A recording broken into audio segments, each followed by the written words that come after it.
Along the sun-washed streets of Renaissance Florence, hidden in plain sight, were tiny architectural oddities, arched openings no larger than a loaf of bread, carved into the stone walls of noble homes. To the untrained eye, they looked like decoration, but to the thirsty, they were portals to luxury. These were wine windows, secret serving hatches where noble families sold wine directly to passers-by. No tavern, no middleman, no entry required. A knock, a coin, and a hand would emerge with a glass of Chianti. Born of plague, privacy, and profit, these windows turned walls into marketplaces. But why did Florence's elite open their homes? Just a crack, for commerce. And what stories still linger behind those shuttered arches? The birth of the wine windows, Florence in the Renaissance. To understand the strange yet enchanting phenomenon of the wine windows, one must first step into the world of Florence during the Renaissance. In the 15th and 16th centuries, Florence was not merely a city. It was a crucible of genius, commerce, rivalry, and ambition. Its narrow streets hummed with the footsteps of artisans, merchants, and bankers. Its piazzas were stages for political clashes and civic festivals. Its palaces rose as monuments to dynasties who sought immortality not just through wealth, but through the control of culture, religion, and daily life. Florence's aristocracy, the Medici above all, but also families like the Russelli, the Strozzi, and the Antinori, built their identities not only in marble and fresco, but in vineyards stretching across the Tuscan hills. Wine was more than a commodity. It was an inheritance, an emblem of status, and, for many, a steady stream of profit. In the Renaissance economy, land ownership conferred dignity and power, and vineyards provided both. Yet the production of wine also placed these noble families in the curious position of being both aristocrats and merchants. They were above the marketplace, and yet dependent upon it. They could not sully themselves by hawking barrels on the streets like common tradesmen, but they also could not ignore the wealth to be gained from their vines. The solution emerged in stone. A small portal carved into the exterior walls of noble palaces offered a discreet compromise. Through these apertures, wine could flow from the cellars of the mighty to the cups of the modest without disturbing the social order. A peasant could approach the grand facade of a Medici residence not as an intruder, but as a customer. The noble family, in turn, could maintain the dignity of their household, their servants handling the transactions from within, their family shield still looming above the lintel. These windows were typically designed with care. Some were arched like miniature church doors, others rectangular and plain, but all were small enough to ensure that the person buying the wine never truly entered the sanctum of the house. A simple knock or a call would summon the servant. A flask, often brought by the buyer, would be passed through, and coins deposited on a small ledge or into an outstretched hand. The exchange was swift, efficient, and above all, discreet. The first wine windows are believed to have appeared in Florence in the late 1500s, at a time when the city's population was swelling, trade routes were expanding, and epidemics were an ever-present fear. Their timing was no accident. As the Renaissance unfolded, the city's nobility sought to profit from their estates without mingling with the clamorous, sometimes diseased, masses. The windows offered security. One did not have to admit strangers through the grand doors, nor risk contagion within the household. The wall itself became a barrier and a conduit. Protection and channel, fortress and shopfront in one. It is tempting to see these wine windows as whimsical quirks, relics of a romanticized Florence. But in their time, they were practical innovations. Consider the tax system of the era. Wine sold in public taverns or markets was subject to levies, duties, and middlemen. Wine sold directly from a noble's residence, however, could be exempt, allowing families to maximize profit. The windows thus became quiet instruments of economic strategy, architectural loopholes through which both money and wine flowed more freely.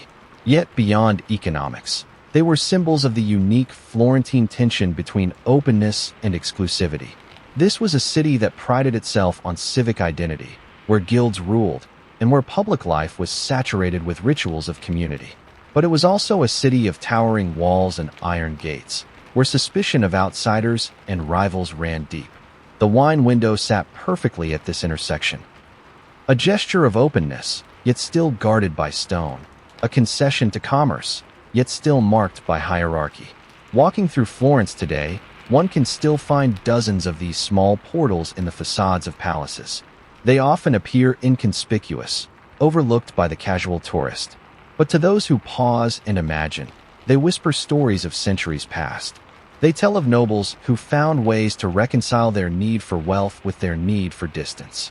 They tell of peasants and workers who, for a brief moment, touched the stone of grandeur and drank its fruits. They tell of a society forever improvising, forever finding ways to make the rigid structures of class and power just porous enough to survive. The birth of the wine windows, then, was not an accident of architecture. It was an invention born of necessity, a fusion of commerce, class, and crisis.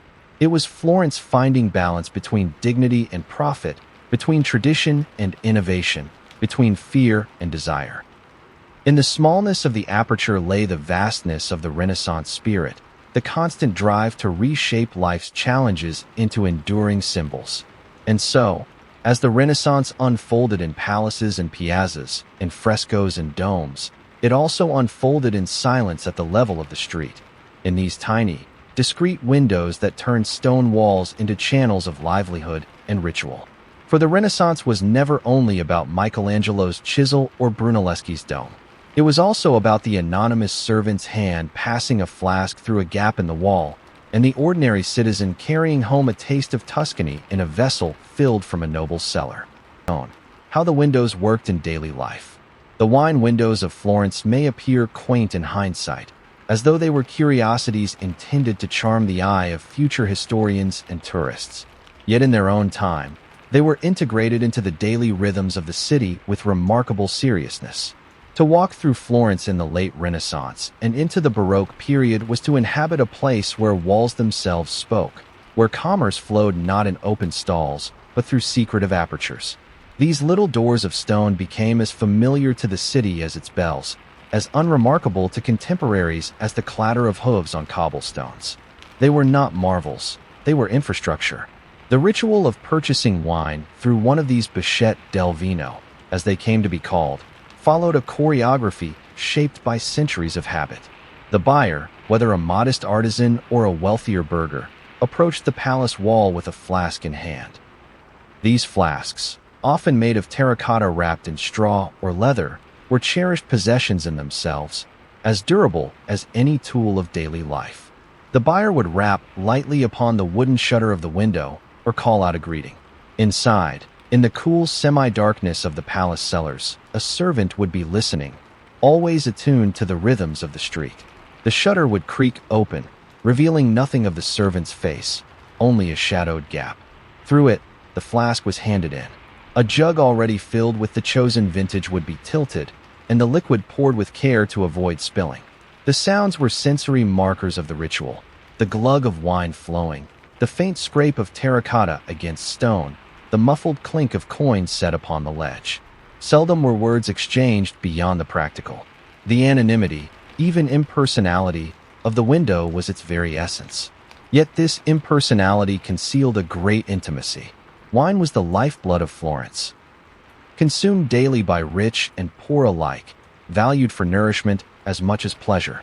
To receive it directly from the cellar of a noble family was to touch, however briefly, the hidden veins of the city's hierarchy. For the buyer, it was both convenience and privilege. For the seller, it was both profit and boundary, allowing them to fulfill obligations to the market while keeping their gates firmly shut. Transactions were often conducted in small volumes, a flask for a family's evening meal, perhaps a little extra for a feast day. But the scale could be surprising. There are accounts, though some remain unverified, of innkeepers and tavern owners purchasing their entire stock through wine windows, loading cart after cart outside the palaces. These larger sales would blur the line between noble dignity and raw commerce. But the window allowed even these dealings to remain discreet, hidden from the public gaze. Wine windows also became micro-theaters of social life. It was not uncommon for neighbors to gather in loose queues outside the most reputable palaces, chatting while they waited their turn. A window that offered generous pours or favorable vintages could become the focus of local loyalty, almost like a modern cafe where people congregate not only for sustenance, but for conversation. These exchanges, though brief, stitched together a fabric of familiarity between servant and citizen, between palace and street. One can imagine the scents and textures of such encounters. The air heavy with Tuscan summer heat, mingled with the sweetness of fermenting grapes. The coolness of the palace wall under the hand as one leaned against it while waiting. The momentary hush as the shutter creaked open, followed by the comforting sound of liquid filling the vessel. For the buyer, this was an ordinary act, yet one infused with sensory richness, a daily rite no less meaningful for its routine. The economic rationale behind the practice shaped these rituals in subtle ways. Because noble families sought to avoid taxation, transactions were often conducted in cash, unrecorded by the city's official tallymen. The coins clinked on the stone sill, disappearing into the hand of an unseen servant, leaving no trace except the weight of the flask now filled. In this way, the windows functioned as instruments of quiet subversion against the state, tiny rebellions carved into stone. There were, of course, moments of tension. Accusations of watered wine were not unknown, nor disputes over the fairness of prices. Yet even such disputes were muted by the structure of the window. One could argue with a tavern keeper face to face, but a palace wall offered no such confrontation. The imbalance of power remained literal. The noble within was untouchable, the buyer outside left with few options but to accept the terms. The stone between them was more than architecture. It was a statement of authority. Still, for all its rigid hierarchies, the wine window softened certain boundaries. It allowed the noble families to participate in the life of the city without exposing themselves to its dangers. It offered common citizens access to wines of higher quality than they might otherwise have known, creating small bridges between classes. These apertures became paradoxical symbols of Florence itself, a city both divided and united, both proud and pragmatic, both exclusive and accessible. Over time, the wine windows took on an almost folkloric identity. Travelers wrote of them in journals, puzzled or delighted by the sight of wine being poured through a palace wall. Artists sketched them into scenes of Florence's streets, tucked away in corners of drawings where the ordinary life of the city unfolded.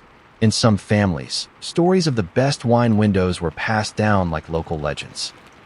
Which palaces offered generous measures, which were stingy, which vintages were worth the walk across town. By the 17th century, they had become fixtures of Florence's urban identity, blending seamlessly into its rhythm. They were not regarded as quaint novelties. They were part of the texture of survival, as ordinary as the baker's oven or the butcher's stall. Only centuries later, when many had been bricked over or forgotten, would they re-emerge as curiosities, evoking wonder in those who rediscovered them. Thus, the daily commerce of the wine windows reminds us that history is not only written in the great halls of power or in the brushstrokes of masterpieces. It is written, too, in the habits of buying and selling, in the small rituals that fill the hours of ordinary lives. The wine windows, though small in scale, carried immense significance. They were not just holes in walls. They were conduits of economy, culture, and human connection. In the end, the wine window was both stage and actor in Florence's grand drama, a silent participant in the city's struggle to balance dignity with necessity, exclusivity with openness, profit with community. Through these apertures, the very spirit of Florence passed, not just wine, but the essence of Renaissance life distilled into daily ritual. Walls as markets, architecture and symbolism of the wine windows. To understand Florence, one must first understand its walls. The city was built upon them, framed by them, defined by them. From the medieval fortifications that once enclosed it to the austere facades of its Renaissance palazzi, walls were not simply barriers but declarations of identity. They proclaimed lineage, wealth, and power, even as they concealed private lives from the eyes of the street. And within these walls, cut discreetly into the stone, were the wine windows, apertures where commerce and symbolism converged, where the act of trade became a performance embedded in architecture. At first glance, a wine window appears unremarkable, a small rectangle or arch, scarcely larger than the span of two hands, sometimes framed in pietra serena, the gray sandstone that gave so many Florentine structures their dignity. Yet their modest size belied their significance. To carve into a palace wall was no casual gesture. Each window, no matter how small, represented a calculated compromise between seclusion and participation, a delicate balancing act between noble privacy and civic obligation. Architecturally, these windows were pragmatic. Their dimensions were suited to the vessels of daily commerce. The terracotta flasks, the squat bottles wrapped in straw, the small casks occasionally rolled up against the sill. They were often set at chest height, so that a servant inside could easily pass a jug through without stooping. Some were adorned with iron hinges or wooden shutters to secure them when not in use. Others bore no ornament at all, blending almost invisibly into the facade. Their very discretion was a form of ornament, suggesting wealth so stable it required no advertisement. Yet beyond their practicality, these windows carried meaning. They were symbols of Florence's peculiar economy. An economy where nobles and merchants alike were entwined, where even the most exalted families relied on trade to maintain their fortunes. The wine window announced, in stone, that this household possessed vineyards, that it participated in the commerce of the city, that behind these walls flowed the blood-red lifeblood of Tuscany. It was a statement both humble and proud. Humble in acknowledging the necessity of trade, proud in displaying the capacity to produce and distribute wine. In this sense, the wine window was an inversion of the fortress-like facade. The walls of Florence's palaces were famously forbidding, constructed to suggest impregnability. Their narrow windows were set high, their doors massive and unyielding. These were not houses designed for openness, they were fortresses of wealth. And yet, within these forbidding surfaces, a tiny opening for wine suggested a curious contradiction. It revealed that even the grandest families, for all their defenses, were bound to the city's pulse, compelled to meet its citizens at least halfway across the threshold of stone. The symbolism extended further. Wine itself was laden with meanings in Renaissance Florence. It was sustenance, medicine, celebration, and sacrament. It was both common and sacred, drunk by peasants and popes alike. To pass it through a wall was therefore not merely a commercial act, but a ritual gesture, laden with cultural resonance. The wall, which separated classes and guarded privacy, became in that instant a mediator of communion. Through it, wine flowed like a sacrament of civic unity, affirming the bonds between those within and those without. Scholars of architecture have noted that the placement of these windows often aligned with subtle urban choreography. They faced narrow streets where foot traffic was heavy, maximizing convenience. They were sometimes grouped near other service features. A smaller doorway for deliveries, a stone bench for resting, even a fountain for washing. In this way, the wine window became part of the larger stage of Florentine street life, one element in a symphony of stone that structured daily interactions. But their symbolism also carried darker undertones. To receive wine through a window was to be reminded of one's exclusion. The noble family remained invisible, hidden behind shutters, their servants anonymous shadows. The common buyer stood in the street, exposed to dust, weather, and gaze. The wall was never forgotten. It was the constant reminder of hierarchy.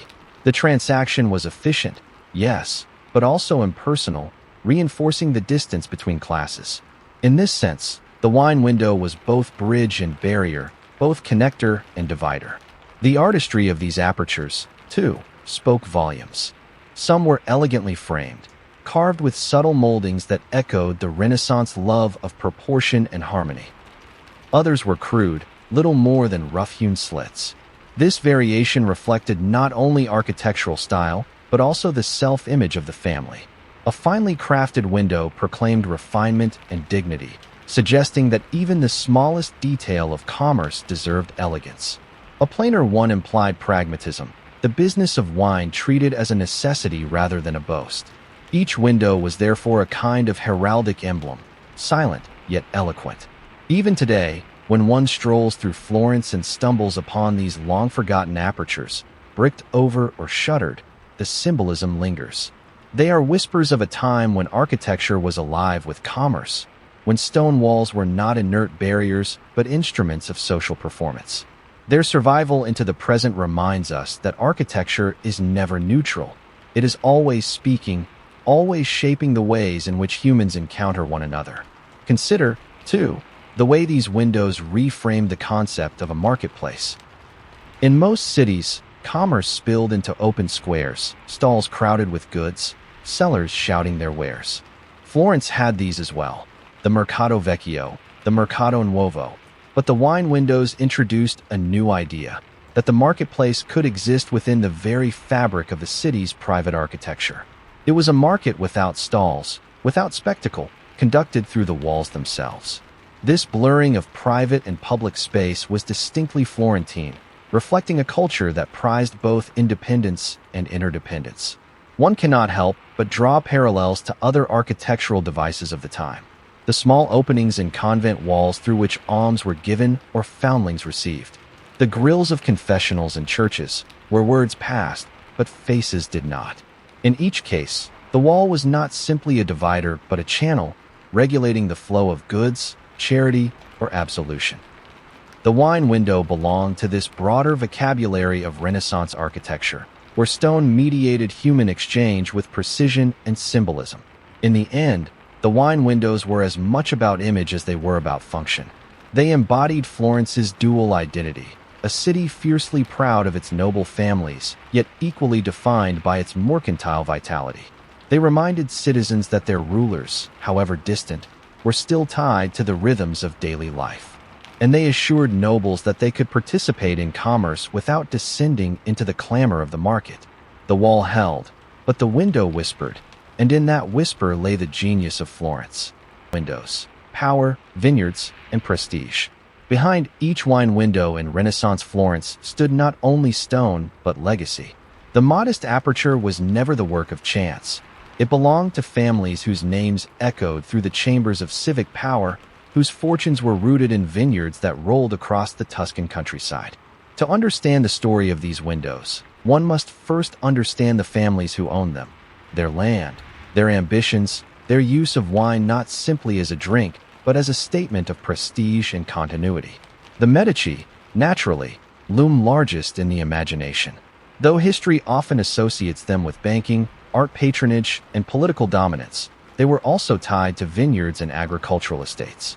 Their villas in the Tuscan hills were more than retreats. They were working farms, producing oil and wine to supply both household and commerce. The Medici wine windows may not have been the most numerous, but when they opened, they announced the presence of a dynasty whose grip on Florence was nearly absolute. A citizen who purchased wine from such a window was, in a sense, brushing against the hem of power itself, taking into his hands the fruits of lands controlled by the city's rulers. Yet the Medici were not alone. The Antinori family, whose name endures to this day in the world of viticulture, were among the most significant producers. In 1385, Giovanni di Piero Antinori entered the Winemakers Guild, and his descendants would spend centuries refining their craft. By the Renaissance, the Antinori were producing wines of such quality that they were consumed in courts across Europe.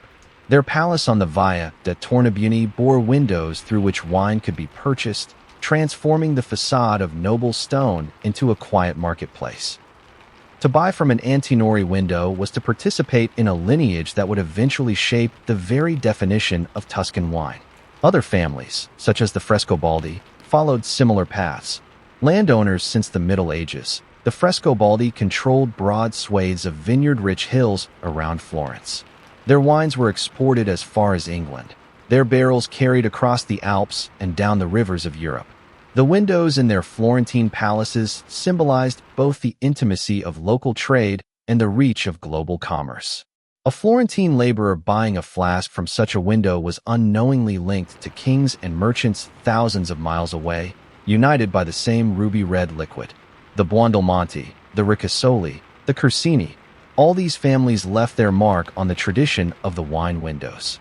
Each used them as subtle emblems of identity, signaling participation in Florence's economic life without descending into its noisy markets. To the noble class, visibility mattered. But so did control. A wine window allowed them to maintain dignity, distance, and a carefully managed public image. What was at stake was not simply wine, but but the symbolism of vineyards themselves. To own land was to command permanence, a continuity that outlasted the volatility of trade or politics. Vineyards were not like banks, where fortunes could collapse overnight.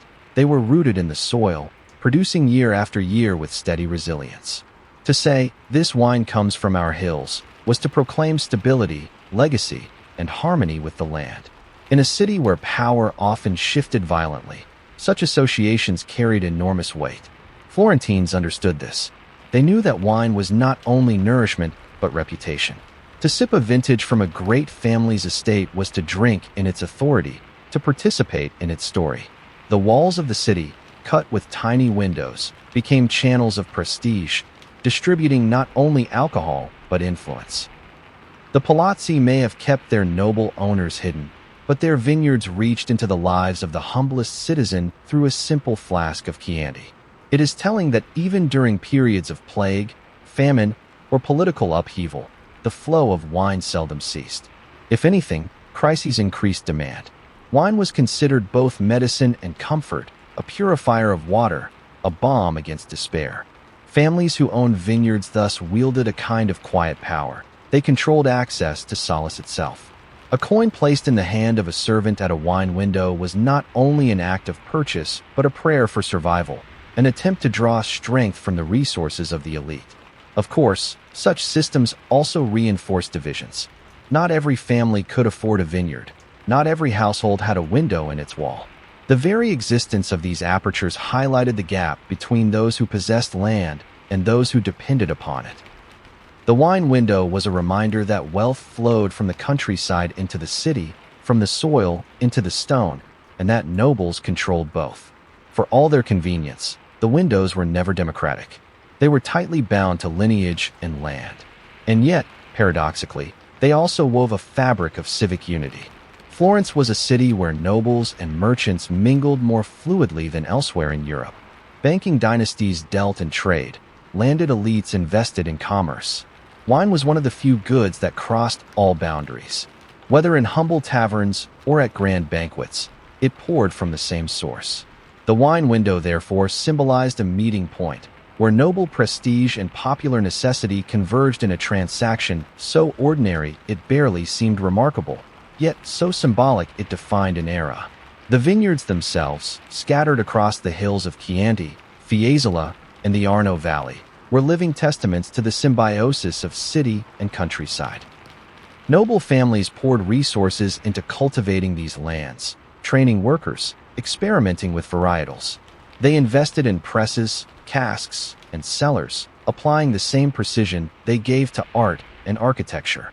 The palazzi of Florence and the vineyards of Tuscany were two sides of the same coin, each dependent upon the other. Without vineyards, the windows were meaningless. Without the windows, the vineyards were invisible. The prestige of these families endured because they understood the performative power of commerce. A noble might despise the clamor of the marketplace, but he also knew that reputation required visibility. To sell wine through a window was therefore not a concession but a strategy, a way to appear generous while maintaining dignity, a method of displaying abundance without mingling with the crowd. It was aristocracy distilled into architecture. Today, when one walks past the palaces of Florence and glimpses the faint outline of a bricked-up wine window, it is easy to forget the families who once orchestrated these subtle performances. Yet their legacy survives not only in stone, but in the enduring culture of Tuscan wine. The names Antinori, Frescobaldi, Ricasoli still echo in the world of viticulture. Their vineyards still produce vintages that command respect. The windows may be closed, but the story they told, that wine was wealth, power, and prestige, remains open. Thus, the families behind the wine windows were more than landowners or nobles. They were architects of image, curators of reputation, orchestrators of a commerce that was as symbolic as it was practical. Their windows were apertures not just in stone but in history, allowing us to glimpse the complex interplay of power, land, and prestige in Renaissance Florence. Rituals of purchase. How Florentines bought wine through the wall. To the untrained eye, a wine window might have seemed like an architectural curiosity, a small square cut into the flank of a stone palace. Yet for the Florentines of the Renaissance, it was more than a hollow in the wall. It was the threshold of a ritual, a performance repeated countless times, imbued with etiquette, expectation, and subtle power. Each purchase unfolded as though scripted by centuries of habit, and every participant, from noble to servant to citizen, played a role. Imagine the cobbled street at dusk, bathed in the honeyed light of oil lamps. A man approaches the palace wall, flask in hand. The aperture is small, just large enough for the exchange of vessels, yet it radiates an air of anticipation. He knows that beyond it lies not only the promise of wine, but the unseen presence of wealth and land. Approaching a wine window was never casual. It carried with it the quiet acknowledgement that one was stepping into the orbit of Florence's noble houses. The ritual began with a knock, sometimes a firm rap of knuckles, sometimes a discreet tap with a coin or the handle of a walking stick. This was not the loud summons of a market vendor, but a signal, refined and restrained, announcing respect for the household behind the wall. The knock was followed by silence, during which the buyer might glance up at the looming facade of the palace, a reminder of the invisible hierarchy governing the exchange. From within came the soft scrape of wood and iron, the gentle creak of a hinge. A small shutter slid open, revealing the dark void of the window. Rarely did one see the servant's face. Most often, only a hand extended, clad in a simple sleeve, a boundary carefully maintained. The separation preserved dignity on both sides. The noble household was shielded from the intrusion of strangers, and the customer avoided the discomfort of entering a world not his own. The buyer presented his vessel, perhaps a terracotta flask, perhaps a glass bottle if he was wealthier, or even a simple jug of clay. Into it, the servant poured wine drawn from casks resting in the cool storerooms of the palace. The act itself was deliberate, precise, accompanied by the gurgle of liquid and the faint perfume of grape. This was no hurried ladling in a tavern. It was measured, respectful, almost ceremonial. The vessel was returned, filled and stoppered, heavy with both sustenance and symbolism. Payment followed, and here too ritual reigned. Coins were counted into the waiting hand, their metallic clink punctuating the night air. Sometimes, buyers paid in advance, establishing accounts that could last weeks or months. Others offered barter, olive oil, grain, or cloth, though such arrangements were rarer in a city where coin was king. What mattered most was trust. The noble household provided wine of consistent quality, and the citizen honored the price.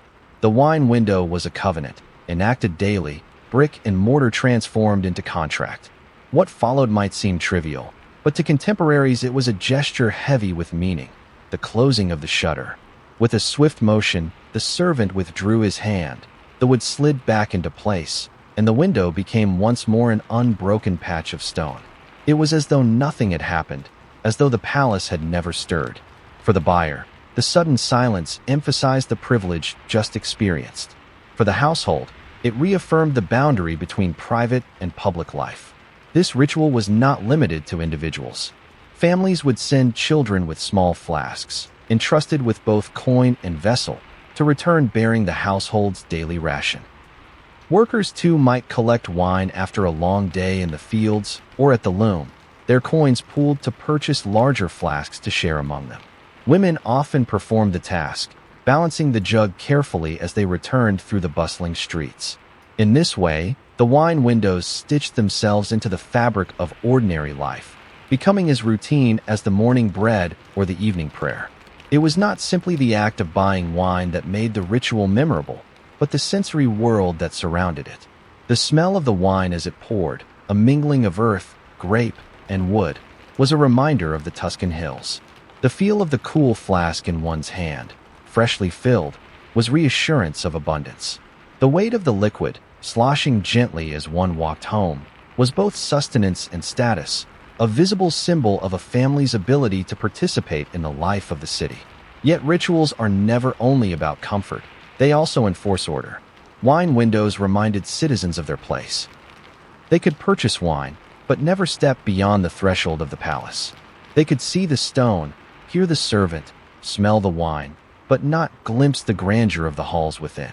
The window was a border, at once inviting and forbidding. It allowed access, but only so far. To buy through the wall was to accept one's role in Florence's intricate hierarchy. This daily theater had another dimension: discretion. In a city where gossip was as potent as politics, the windows offered anonymity. A man could buy wine without entering a tavern, avoiding both the clamor and the eyes of neighbors. Noble households could sell surplus without appearing mercantile, their dignity preserved by the barrier of stone.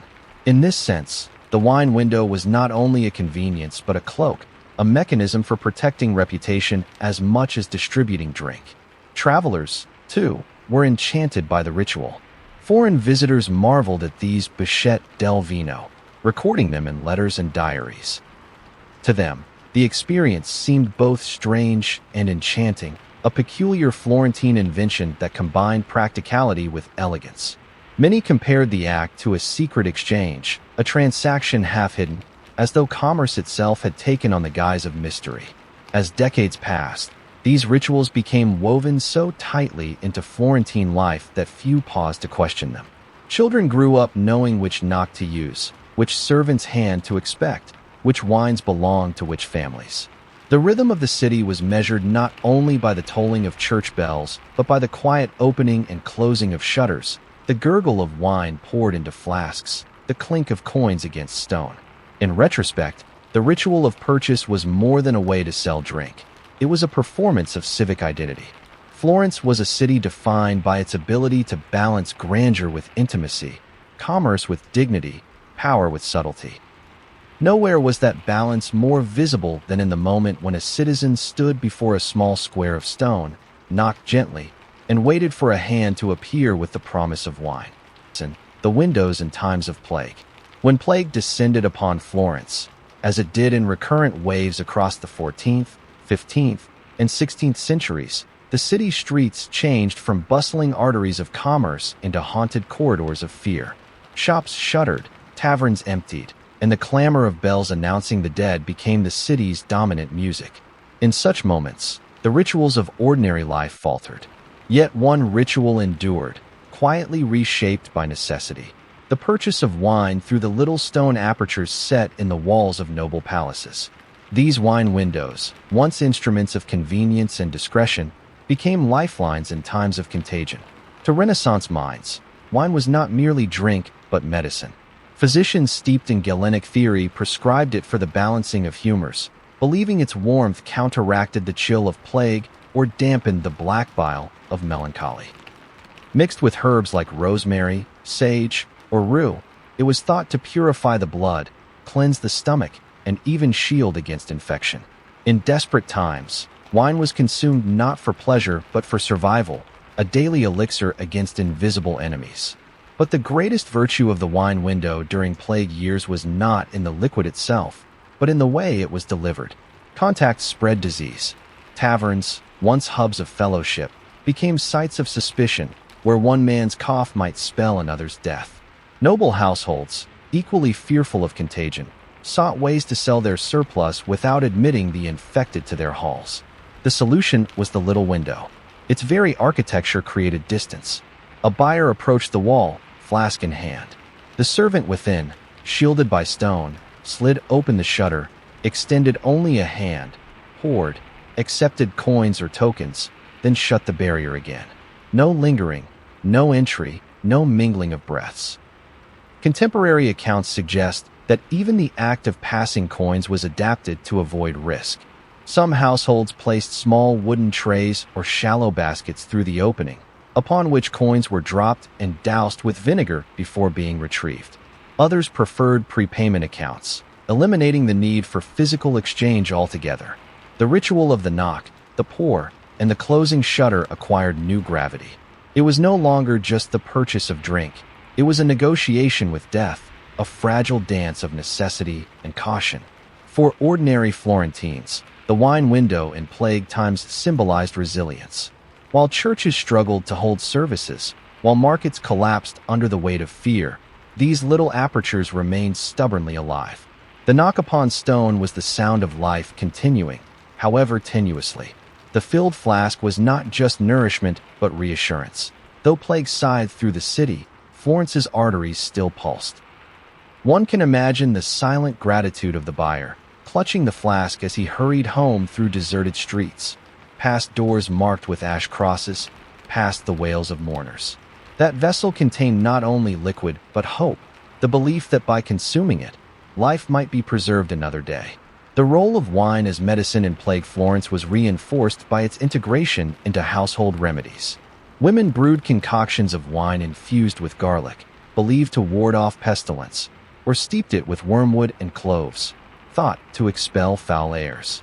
Some even bathed linens in it, draping them across their faces as makeshift masks. Whether these practices had real efficacy is questionable, but they offered comfort, and comfort was a form of survival. The window, as dispenser of the essential ingredient, became part of the city's collective immune system.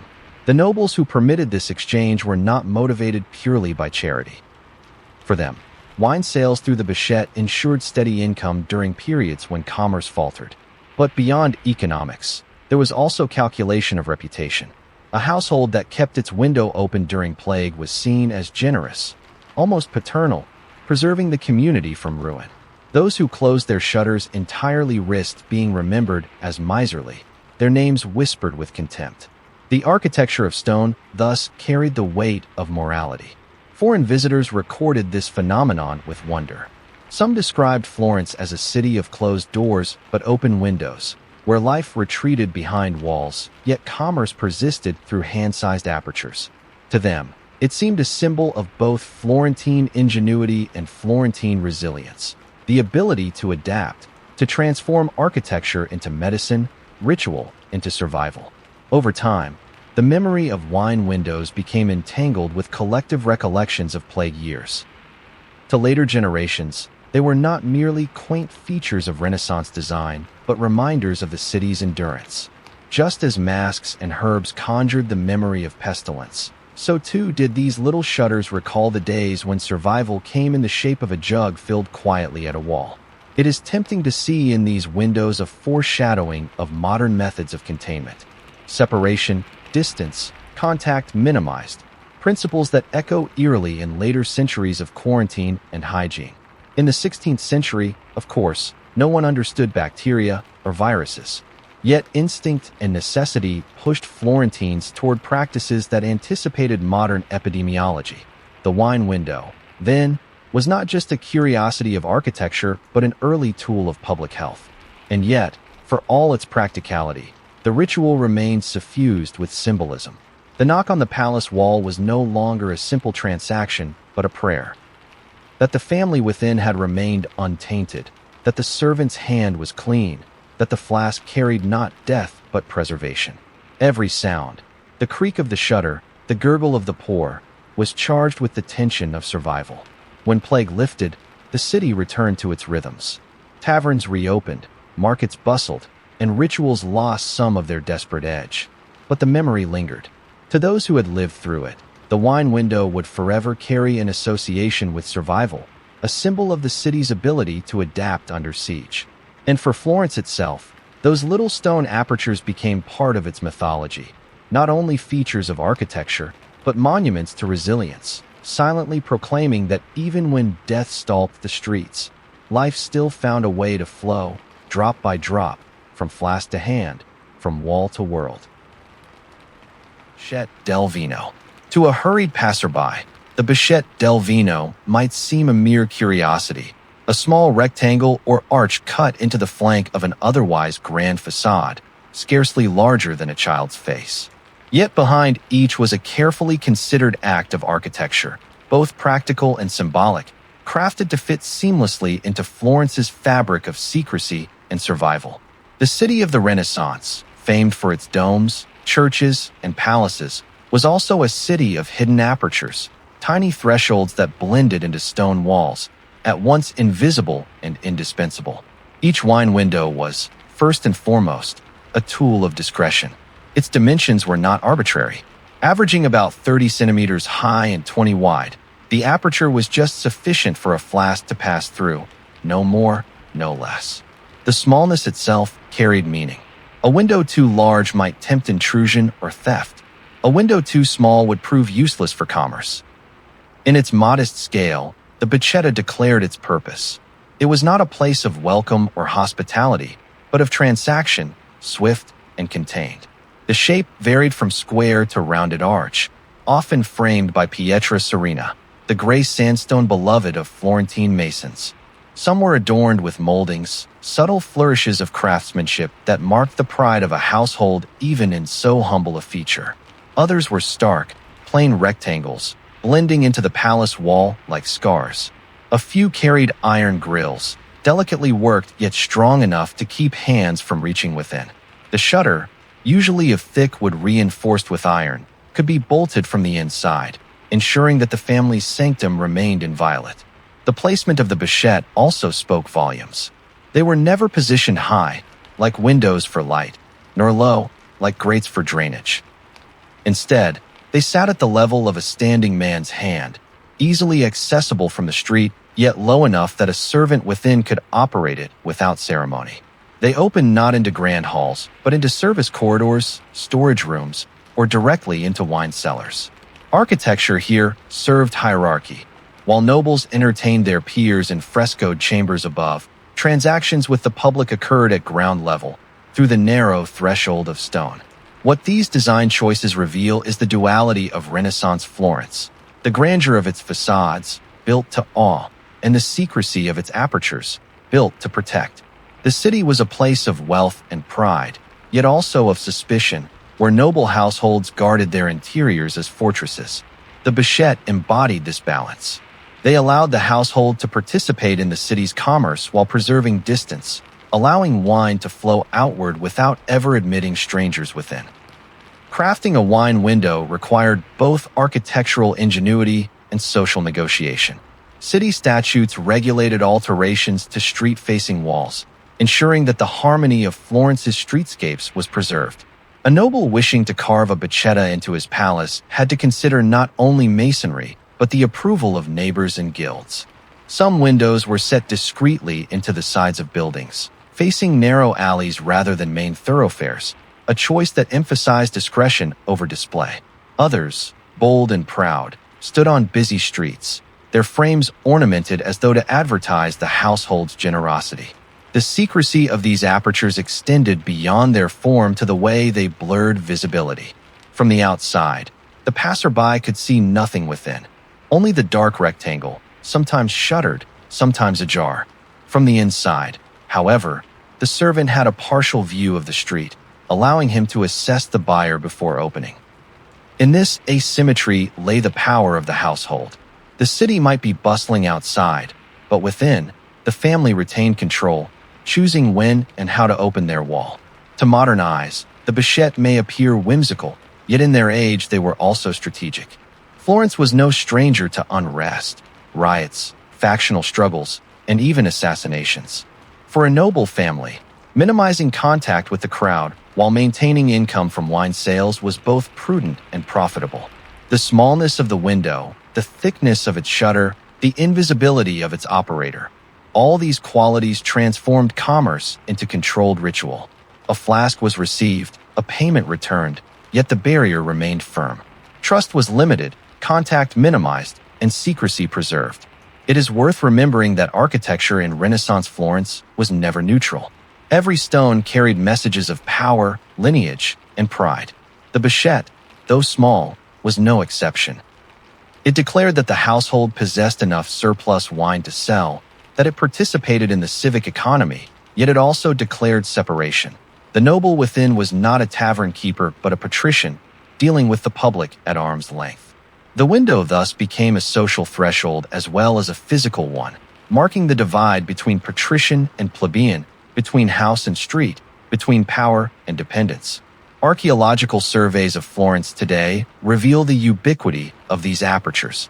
More than 150 have been cataloged across the city, each slightly different, yet united by purpose. Some are bricked over, their stone frames still visible as ghosts upon plastered walls. Others remain intact, their shutters long rusted shut.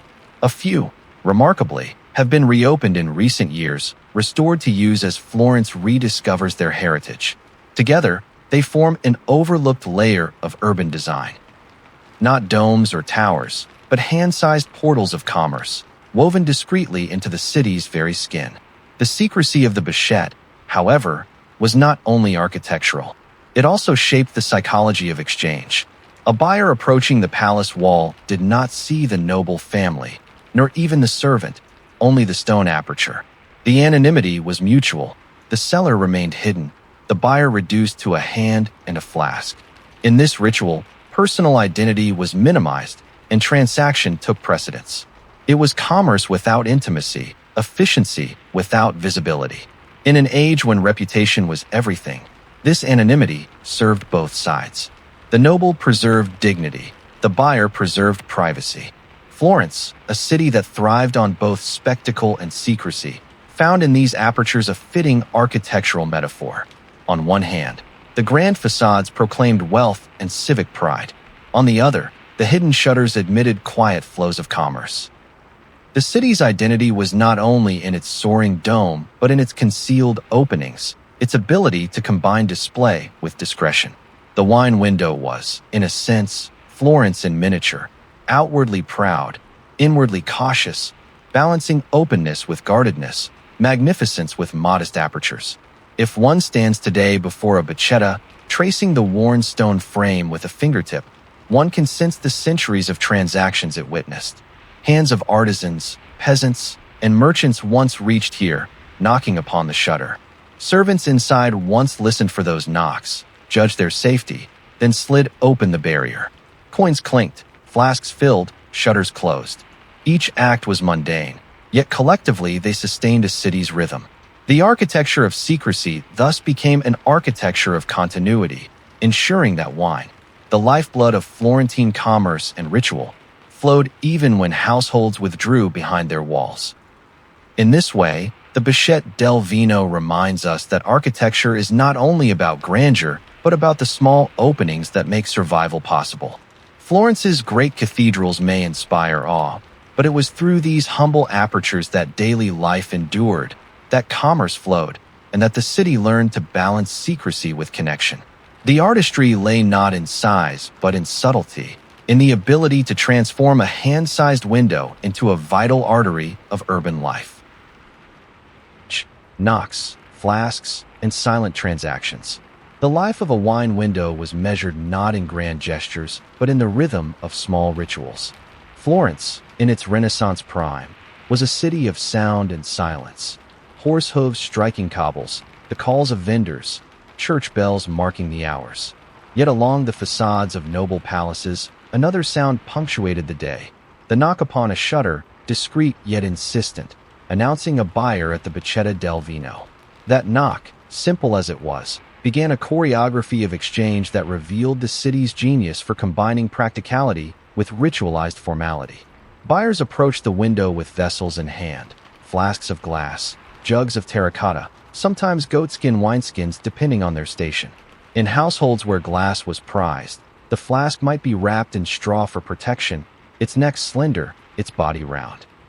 Terracotta jugs, thicker and plainer, wore the patina of long use, their handles worn smooth.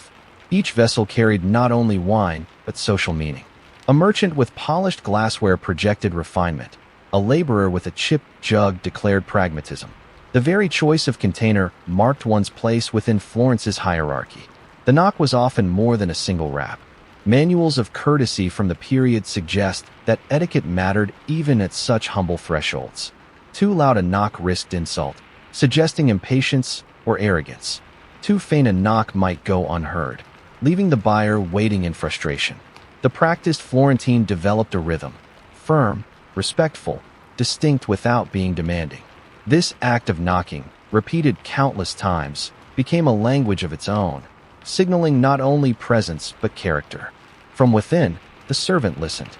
His role was critical, for he stood at the frontier between noble family and city street. The shutter was often solid, giving no view outside.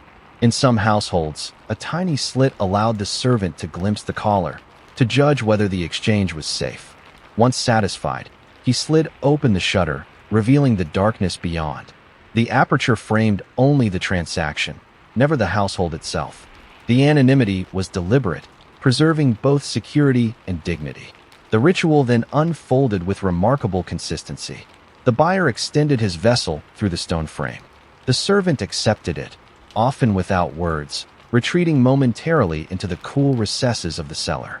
Inside, great barrels lined the walls, their staves bound with iron hoops, their surfaces stained deep with years of use. Wine was drawn using a long-handled ladle or through spigots fitted to the casks. The servant filled the vessel carefully, avoiding spillage, for every drop of wine carried value. Returning, he passed the brimming container back through the aperture, then held out his hand for payment.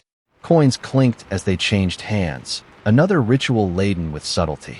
The price was usually agreed upon in advance, posted by decree or whispered by reputation. Payment was expected in small denominations, for change was rarely given through such narrow thresholds.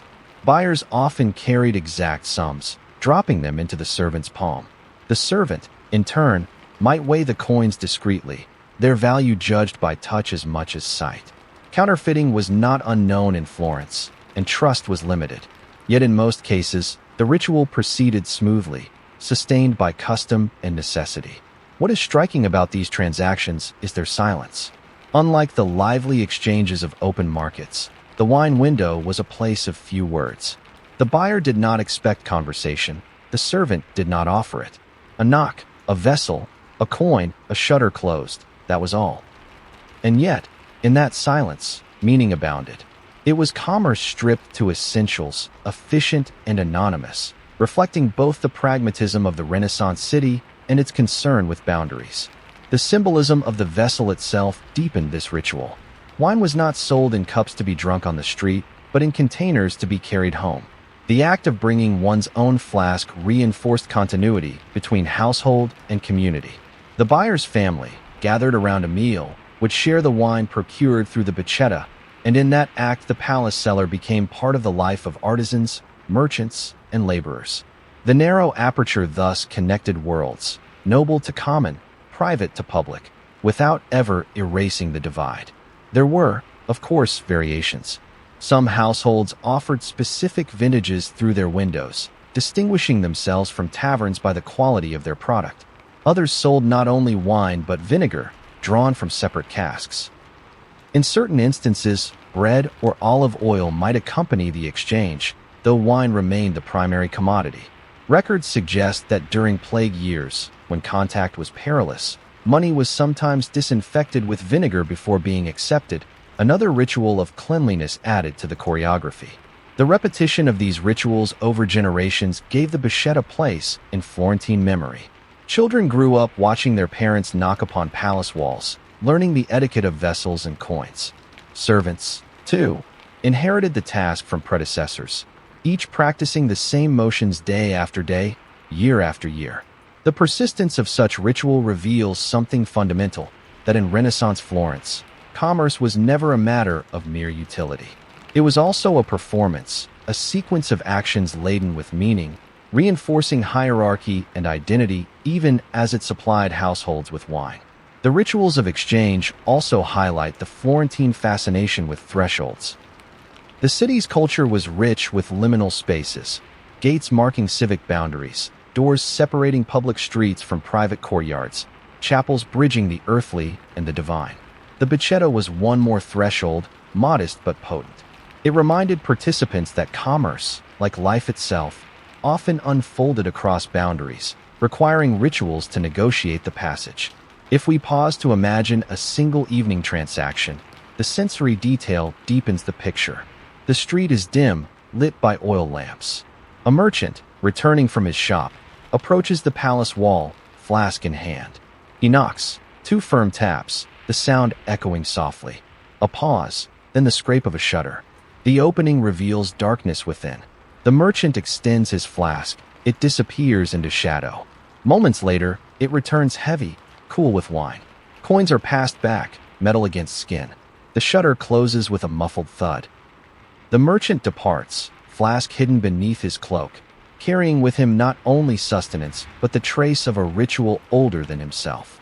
Thus the wine window was more than an architectural oddity. It was a stage upon which Florentines enacted daily dramas of trust, discretion, and necessity. The knock, the flask, the coin, All were gestures in a larger choreography, binding the city together in silence. These rituals reveal a Florence that was at once vibrant and cautious, eager to sustain its commerce while guarding its thresholds, a city that understood the power of small acts to sustain great structures. In the end, the Baccetta del Vino was less about the wine itself than about the discipline of ritual. It taught Florentines how to transact without intrusion, how to maintain dignity in exchange, how to turn even the simplest act, buying a jug of wine, into a ceremony. The survival of these apertures today is not merely architectural, but symbolic, a reminder that history is often written not in monuments alone, but in the daily rituals of ordinary people, enacted quietly at thresholds of stone. Wine windows as social equalizers and dividers. The Baccetta del Vino, those discreet apertures in Florence's palaces, were not simply channels for liquid refreshment.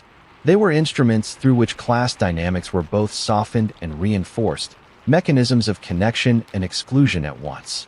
To understand them is to glimpse how Renaissance Florence balanced its obsession with hierarchy against its need for civic interdependence. At first glance, the wine window democratized access. A laborer or artisan who might never set foot within a noble courtyard could nonetheless purchase wine drawn from a grand family cellar. There was no need to bow at a doorway or negotiate with stewards in formal halls. The window opened directly onto the street, an equal threshold for all. A mason with dust on his tunic and a merchant with rings on his fingers both knocked upon the same shutter, extended their flasks into the same darkness, and received the same red or white liquid. In this sense, the window blurred distinctions, placing Florentines shoulder to shoulder in the ritual of exchange. Yet the very design of the window reinforced separation. The noble family remained hidden behind stone, unseen and untouched by those who bought their wine. The aperture was narrow, the shutter closing swiftly, a reminder that access ended at the wall. While the drink flowed outward, privilege remained inward. Buyers might taste the harvest of Chianti Hills, but they did not glimpse the banquets where that same wine graced gilded cups. Thus the window embodied a paradox. It offered contact without intimacy, commerce without equality, generosity framed by distance. Florence's social fabric was uniquely suited to such paradox. The city's republican institutions coexisted with oligarchic realities. Guilds wielded power, yet deferred to families like the Medici. Wealth was visible on streets, yet guarded within walls. The wine window mirrored this arrangement, open enough to allow circulation, closed enough to preserve hierarchy. Its smallness was symbolic. It gave just enough for sustenance, but never enough to collapse the barrier between classes. Consider the buyer's perspective. For a craftsman returning from work, the Baccetta offered convenience and dignity. Instead of frequenting noisy taverns, he could carry wine home, sharing it quietly with family. He might even boast that his jug had been filled from the cellars of a noble house, an association that conferred borrowed prestige. Yet he knew he remained on the outside, literally and socially. His coins were welcome, his presence tolerated, but his identity left unacknowledged. The servant took the payment without gaze or greeting. The wall remained unyielding. For nobles, the Baccetta were pragmatic tools, but also symbolic displays of power. To sell wine directly from their palaces signaled abundance, the possession of reserves so great they could be shared with the city. It was a gesture of patronage, reinforcing the family's role as provider. Yet it was also a means of control. By setting terms, fixing prices, and limiting interaction, nobles dictated the conditions of access. They could appear generous without conceding equality. The window thus sustained their dominance, allowing commerce while preserving dignity. The role of servants complicates this dynamic. They were intermediaries, neither fully noble nor fully common in this context. Their hands touched the flasks of artisans and the barrels of lords. They were the only visible actors at the threshold, enacting the ritual on behalf of both sides. In their silence lay both duty and ambiguity. Servants enforced the distance between classes while themselves inhabiting a liminal zone, trusted by masters yet exposed to the gaze of strangers. It is worth asking whether the wine window truly equalized or further stratified Florence. One could argue that by granting even the poorest access to noble vintages, the Baccetta softened class lines. Wine flowed across boundaries, creating a shared substance of civic life. In moments of festival or crisis, the same liquid nourished all, binding the city in common taste. And yet, the window also underscored separation, reminding buyers of what they could not have: entry, recognition, participation in the life behind the wall. Contemporary documents reflect this ambivalence. City statutes sometimes praise the direct sale of wine as a public good, reducing the need for taverns notorious for disorder. Chronicles, however, hint at resentment. Some Florentines muttered that nobles profited twice: once in selling wine, again in keeping their distance. The window, they said, gave them coin without giving them respect. Such complaints reveal the delicate balance Florence maintained. Commerce could soothe class tensions, but never erase them. The Bichette also highlight the Renaissance obsession with appearances. Nobles avoided the spectacle of mingling with common buyers. The window preserved decorum. Buyers avoided the spectacle of drunkenness in taverns. The window preserved domestic respectability. In both cases, the act of purchasing wine became less about necessity than about managing image. The smallness of the window ensured discretion, aligning with a culture that valued reputation above almost all else. If we imagine a line of buyers at a palace wall, the social layering becomes vivid. A goldsmith, well-dressed, might stand beside a wool carder in plain garb, both waiting for the shutter to open. For a brief moment, hierarchy seemed suspended. They shared the same stone frame, the same ritual, but when they departed, differences reasserted themselves. One carried his wine to a home adorned with painted walls, the other to a modest kitchen. The window had equalized the act, not the outcome. The physical form of the Bichetta reinforced this balance of equality and division. Set at chest height, it did not require bowing or climbing, an intentional neutrality. Its size allowed a flask, but not a body, symbolizing limited access. Its frame, often in pietra serena stone, marked it as deliberate architecture, not an accident. Even the choice of ornament, sometimes a carved arch, sometimes plain, reflected the family's balance between display and discretion. The endurance of these windows across centuries suggests that Florence found the paradox useful. They allowed noble houses to profit while appearing generous, artisans to gain access while preserving dignity, servants to mediate while remaining invisible. In a society built upon tension between republican ideals and oligarchic reality, such devices were essential. They provided pressure valves, outlets through which daily needs could be met without threatening the structure of class. Ultimately, the wine windows of Florence illustrate how commerce can both bridge and reinforce social divides. They were equalizers in that they gave all Florentines a taste of noble abundance. Yet they were also dividers, reminding everyone of their place in the city's hierarchy. They embodied the Renaissance paradox, a culture that celebrated civic unity while zealously guarding privilege. In this light, the Bichette del Vino are not quaint curiosities but profound symbols. They remind us that access is never merely about goods but about power, that equality can be offered in substance while denied in form, that even the flow of wine can become a theater for class. The merchant and the mason may have drunk the same vintage, but the wall remained between them. Florence, city of walls and windows, understood this balance well. Its beauty lay in its ability to connect and divide at once, to offer commerce through stone apertures that gave just enough and no more. In that narrow exchange, Renaissance society revealed itself: generous, guarded, communal, hierarchical. A flask of wine, passed through a slit in the wall, became a mirror in which Florence saw both its unity and its divisions. Wine windows in times of plague and war. If the Bichette del Vino began as curiosities of commerce and class, their true test came in moments of crisis. It was in the seasons of plague and war that their value was revealed most starkly, for these tiny stone apertures were not merely conveniences but lifelines. Florence, like all Renaissance cities, was a place where catastrophe arrived suddenly and often. The rhythms of prosperity and celebration could be shattered overnight by pestilence or invasion. In such moments, the city's survival depended upon the capacity to adapt, and adaptation often took the shape of small gestures: modest inventions that proved more resilient than grand designs. The wine window was one such invention. The plague haunted Florence repeatedly from the 14th century onward. The Black Death of 1348 had already scarred the city's memory by the time Bichette began to appear in the 16th and 17th centuries. But later waves, those of 1527, 1575, and especially 1630, revived the terror of contagion. The air was believed poisoned, touch was thought deadly, and fear permeated the narrow streets. In such an atmosphere, how could commerce survive? Taverns became dangerous, marketplaces were suspect. Even the simple act of handing a coin to a vendor carried the threat of disease. It was here that the wine window's genius shone. By shrinking exchange to a single, controlled aperture, the Bichetta allowed continuity amidst fear. A buyer could knock, deposit coin on a small shelf or tray, step back, and watch as the shutter opened just enough to place a flask on the sill.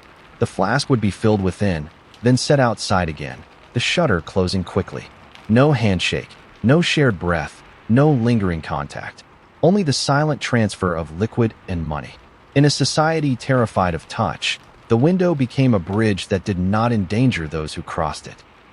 Accounts from the 1630 plague describe wine windows in use across Florence. Chroniclers noted that while churches closed and processions ceased, the Bichette remained open.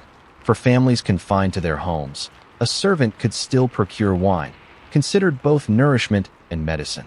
Physicians often prescribed diluted wine as safer than water, and some even believed it warded off infection.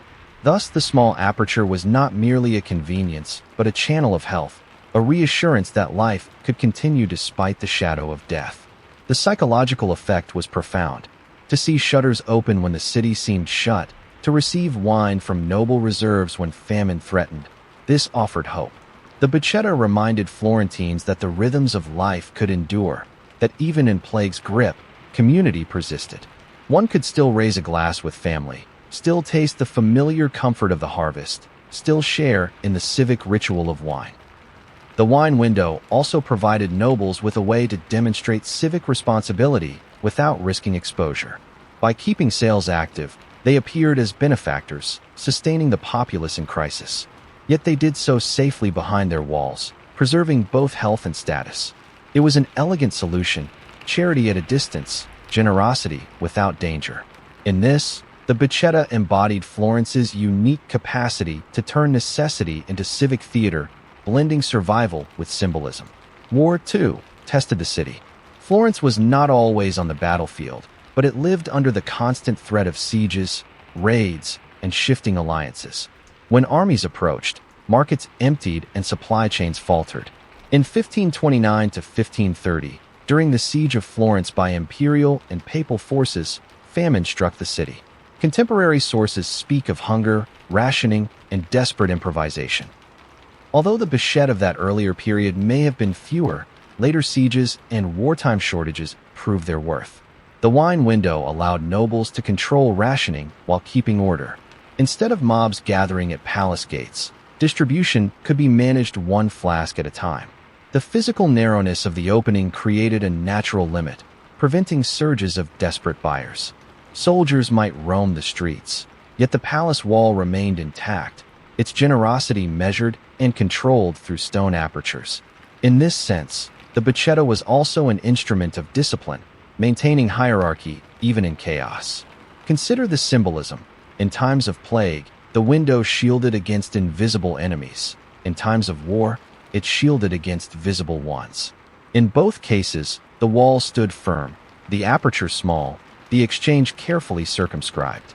Yet through that opening flowed continuity, liquid proof that Florence could endure. The crisis of 1630 is particularly telling. That year, plague ravaged much of Italy, devastating Milan, Venice, and Florence alike. Mortality rates soared, families were decimated, and fear spread faster than the disease itself. Yet archaeological evidence and archival notes suggest that many wine windows remained in use. Some families even widened their offerings, selling not only wine but bread or vinegar through the apertures.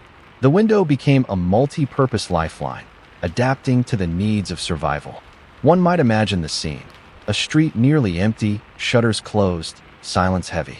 A lone figure approaches a palace wall and knocks gently. A small shutter opens. A hand places a loaf, a flask, perhaps a vial of vinegar believed to purify. The buyer sets coins on the sill, steps back, and retrieves the goods. No words, no contact, only the brief opening of stone against silence. In that small exchange lay the endurance of the city. It is worth noting that not all exchanges were serene. In desperate times, buyers sometimes accused nobles of hoarding or inflating prices. Windows could be sites of resentment as well as relief. Yet the very fact that such accusations existed confirms the window's centrality. They had become vital arteries of the city, channels through which trust and suspicion alike flowed. The continuity offered by wine windows extended beyond material needs. They also preserved ritual. To drink wine in Florence was never only about thirst, it was about participation in civic identity. Festivals may have been canceled, churches closed, but a shared flask still allowed households to mark time, to toast survival, to remain Florentine in spirit if not in gathering. The Bacchetta thus sustained not only bodies but identities. In retrospect, the survival of wine windows through plagues and wars explains their endurance into later centuries. They proved themselves not mere novelties but adaptive tools, capable of bridging crisis. Their smallness was their strength. While gates could be breached and markets closed, the discreet aperture remained functional, resilient, and trusted. It embodied the Renaissance principle that architecture could shape society, that even the smallest stone frame could bear the weight of civic survival. The lesson is clear. Continuity often depends not on grand institutions, but on modest mechanisms. Florence's great councils faltered, armies invaded, pestilence swept the streets. Yet through tiny wine windows, exchange persisted. They were modest, unheralded, yet indispensable. In the quiet of plague and the turmoil of siege, they allowed the city to breathe, sip by sip, flask by flask. Thus, when we speak of Renaissance resilience, we must remember the Bacchette del Vino. They were not monuments of marble or frescoes of genius, but apertures cut into stone, through which flowed continuity. In times of plague, they shielded against contagion. In times of war, they managed scarcity. In all crises, they symbolized the city's refusal to collapse. In their silence and smallness lay Florence's greatest strength, the capacity to endure. Daily life at the wine window. If architecture is a language, then Florence's wine windows spoke in ritual. To approach a Bacchetta del Vino was not merely to buy wine. It was to participate in a performance honed over generations. The smallness of the aperture belied the complexity of the choreography it demanded. The knock, the pause, the exchange, and the silent acknowledgement of a bond between those inside and those without. Daily life at the wine window became a theater of gestures, where tradition was as important as the transaction itself. The first step was always the knock. Each Bacchetta had its sound, a rap against wood, a tap upon iron, the scrape of knuckles on stone. The knock was both practical and symbolic. It announced presence, but also signaled trust. To knock was to remind the unseen seller that commerce and civility still endured. Some families developed particular rhythms, a discrete code that identified them before the shutter opened. Neighbors might imitate each other's knock in jest, children might invent exaggerated patterns, but the ritual persisted. Without the knock, there could be no exchange. Once summoned, there was always a pause. This pause mattered, for it was in the silence between knock and shutter that anticipation grew. Buyers would step back, respectful of distance, as if approaching a sacred threshold. Sometimes the pause was brief, sometimes it stretched, depending on the business within. But the pause reminded all that this was no market stall. This was an entrance to another world. The world of the palazzo, the reserves of noble families, the hidden cellars where casks slumbered. The window was an aperture not just in stone, but in status, and the pause reinforced the reverence. When the shutter opened, the exchange began. Often, a hand emerged. Sometimes gloved, sometimes bare, sometimes wrinkled with age. At other times, no hand appeared at all, only a flask set silently on the sill. Buyers placed coins upon the small shelf or within a metal tray that could be drawn inside. In plague years, Coins might be dipped in vinegar to purify them before collection. But whether touched or not, the coin's journey was part of the ritual, the outward sign of trust in a system where buyer and seller rarely met face to face. The flask itself was central to the ritual. Some arrived empty, to be filled and returned.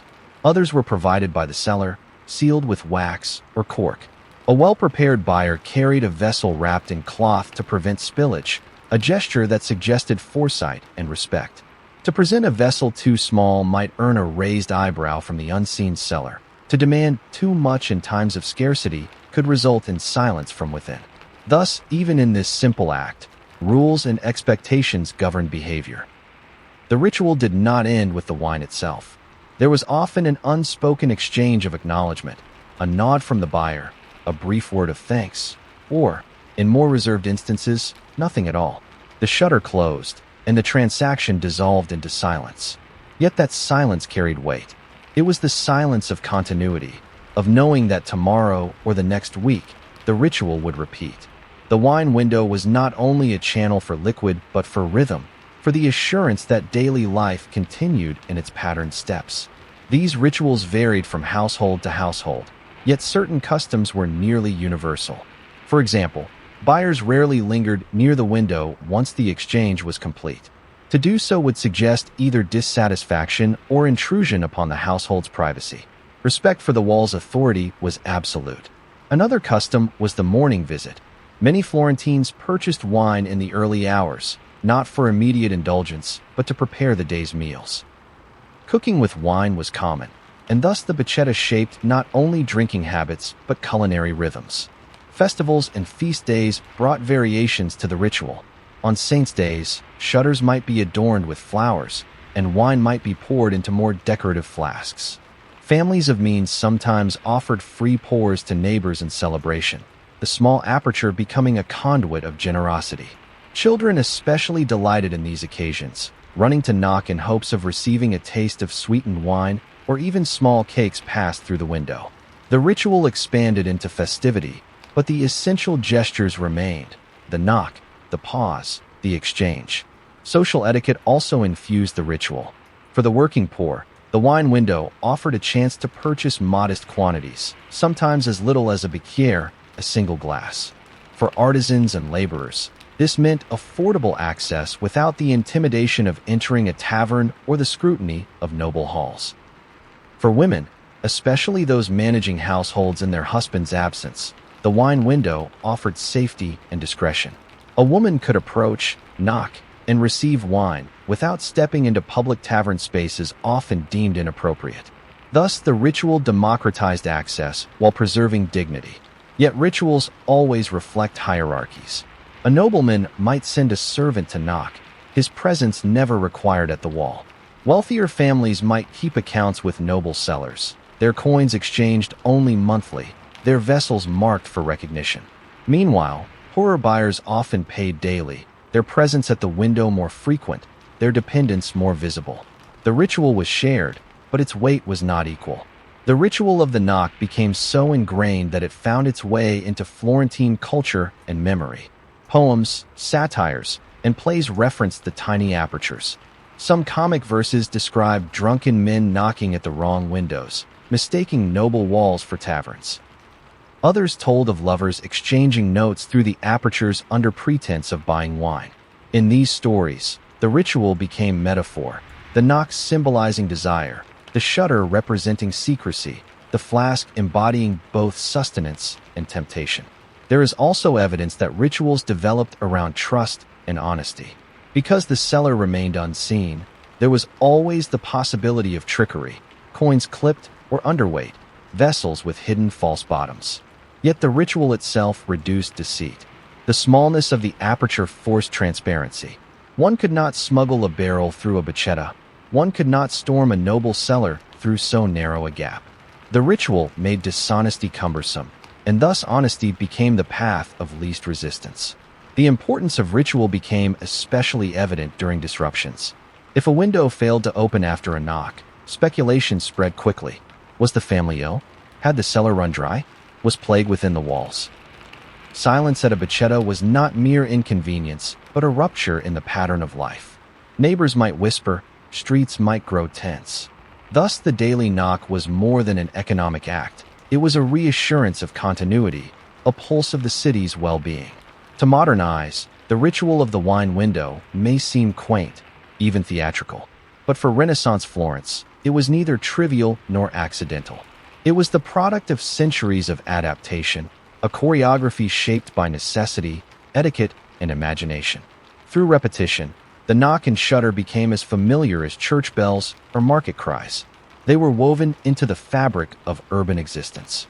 Ultimately, the ritual of the knock reminds us that survival in cities depends not only on great systems, but on small, repeated gestures.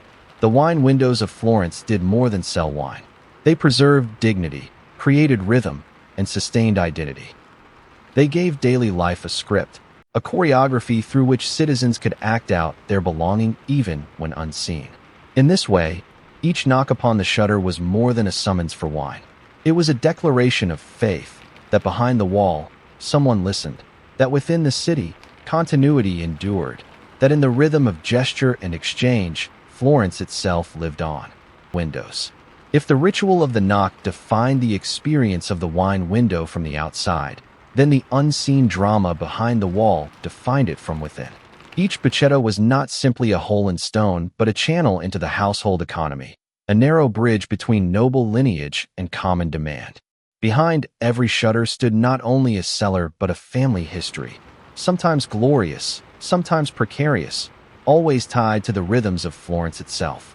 The families who opened these windows were not tavern keepers or street vendors.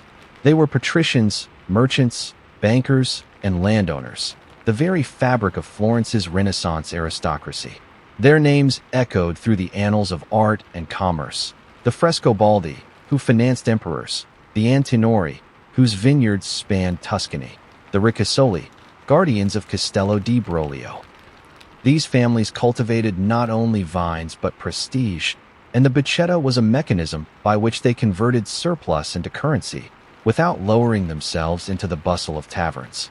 To imagine the world behind the wine window is to picture a courtyard paved in terracotta, shaded by lemon trees and clay pots, the air rich with the mingling scents of musk and herbs.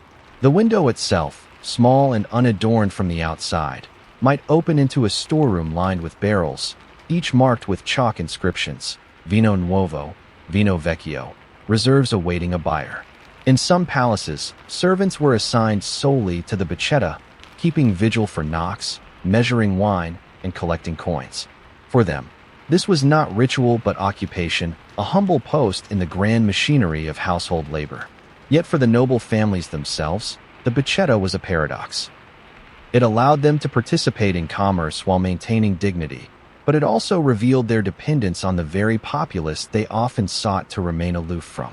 A Medici might sponsor Michelangelo, but his cellar still relied on neighbors knocking for daily bread, or rather, daily wine. The boccetta symbolized both sovereignty and symbiosis, nobles above, commoners below, yet connected by a narrow stone aperture. There were whispered stories about the families and their windows, tales that blurred fact and myth. Some claimed that certain boccette were used not merely for wine, but for secrets. Letters could be passed through them under cover of commerce, messages between lovers, conspirators, or rival factions. Others said that particular families marked their wine with subtle flavors, hints of spice or herbs, that allowed them to distinguish their product and build reputations even without a name attached. In plague years, the windows became lifelines. Families sealed themselves behind high walls, limiting all contact to the narrow aperture. Servants wore cloth masks, and vessels were sterilized with vinegar before being returned through the opening. These practices protected the nobles, but they also bound them closer to the city.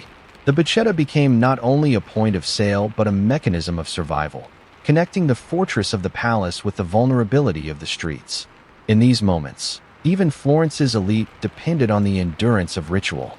But wealth is never static, and behind the shutters lay stories of fortune rising and falling.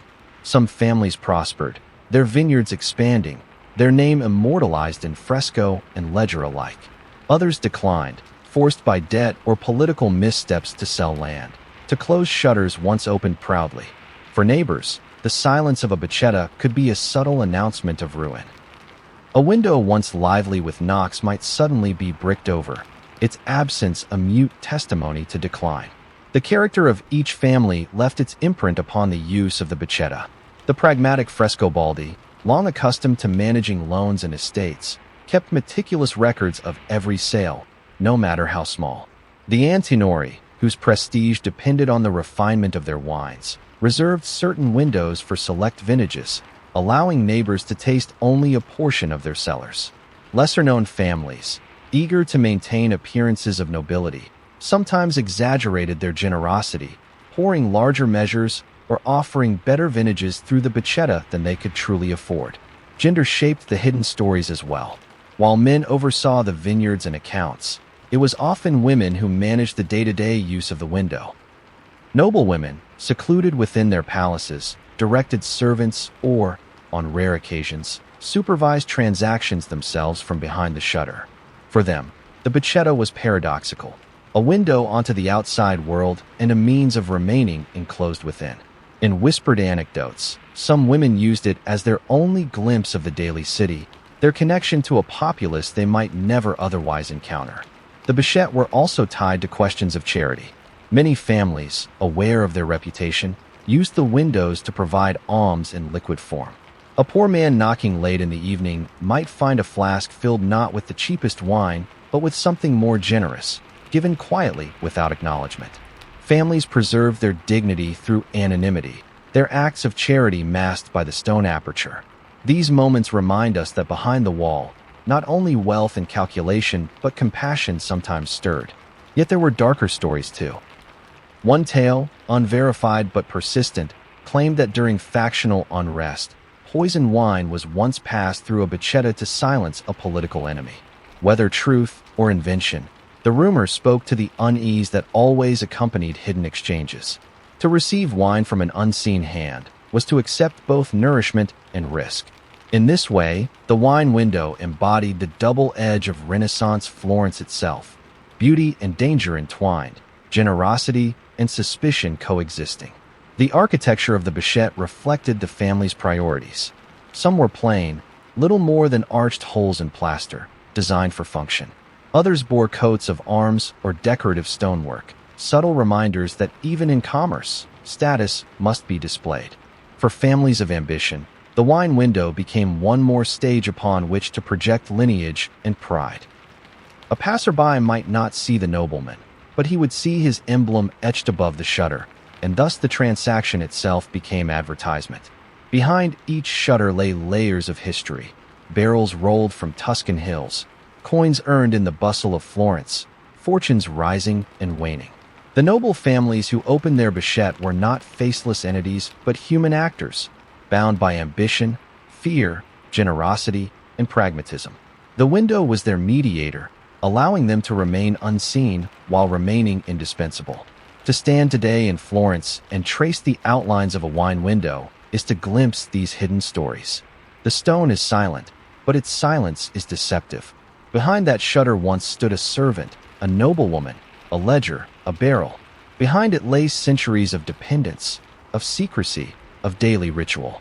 The bocchetta may appear to us as quaint relics, but in their time, they were conduits of life itself, embodying the paradox of power.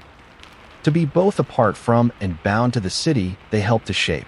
In truth, the hidden stories behind the wine windows remind us that history is not only written in palaces and cathedrals, but in apertures and gestures, in the silent exchanges between noble walls and common streets.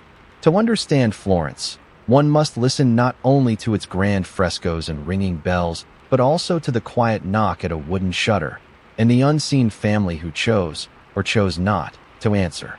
Wine windows during plague and war. The quiet stone frames of Florence's wine windows may appear today as mere curiosities, but in times of crisis, when the city trembled under the weight of plague or the hammer of war, these apertures assumed roles of profound consequence.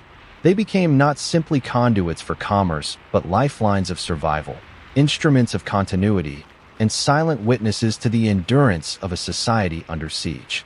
The Renaissance city was no stranger to disease. The memory of the Black Death of the 14th century haunted every generation thereafter. When plague returned in waves during the 16th and 17th centuries, it carved new rhythms into daily life. Citizens feared touch, proximity, even the breath of a neighbor. Commerce, which thrived on gatherings in markets and piazzas, was paralyzed by dread of contagion. Yet thirst, unlike human gatherings, could not be suspended. Wine remained an essential nourishment, thought to purify the body and even ward off illness. It was in these grim seasons that the Bichette del Vino revealed their genius. While shop doors closed and taverns fell silent, the small stone windows remained. A citizen could approach the shutter, knock, and receive wine without crossing a threshold, without brushing against another hand. Servants, instructed to handle flasks with cloth dipped in vinegar, passed bottles through the aperture with ritualized care. The transaction, already discreet in ordinary times, became a model of social distancing centuries before the term was coined. Florentine records note how, in plague years, wine windows became regulated points of exchange. Some families even adapted their bichette with small shelves or trays, allowing for greater separation between giver and receiver.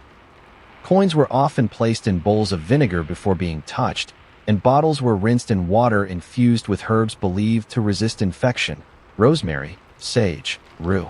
To buy wine was to participate in a choreography of fear and necessity, each gesture shaped by the desire to drink without dying. The windows also became centers of rumor. From behind the shutter, servants heard the pulse of the street, who had fallen ill, which households were quarantined, where the plague doctor's beaked mask had last been seen. Customers, too, whispered news as they collected their bottles. In this way, the Bicetta became nodes of information, tiny hubs in a city otherwise fractured by isolation. For the noble families behind the shutters, plague posed paradoxes.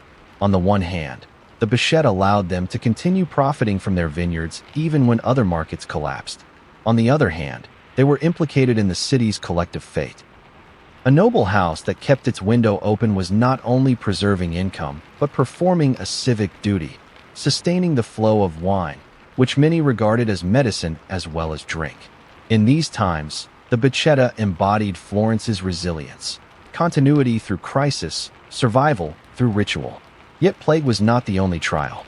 War, too, tested the resilience of Florence's wine windows. The 16th century saw the city entangled in conflicts with neighboring states and foreign powers.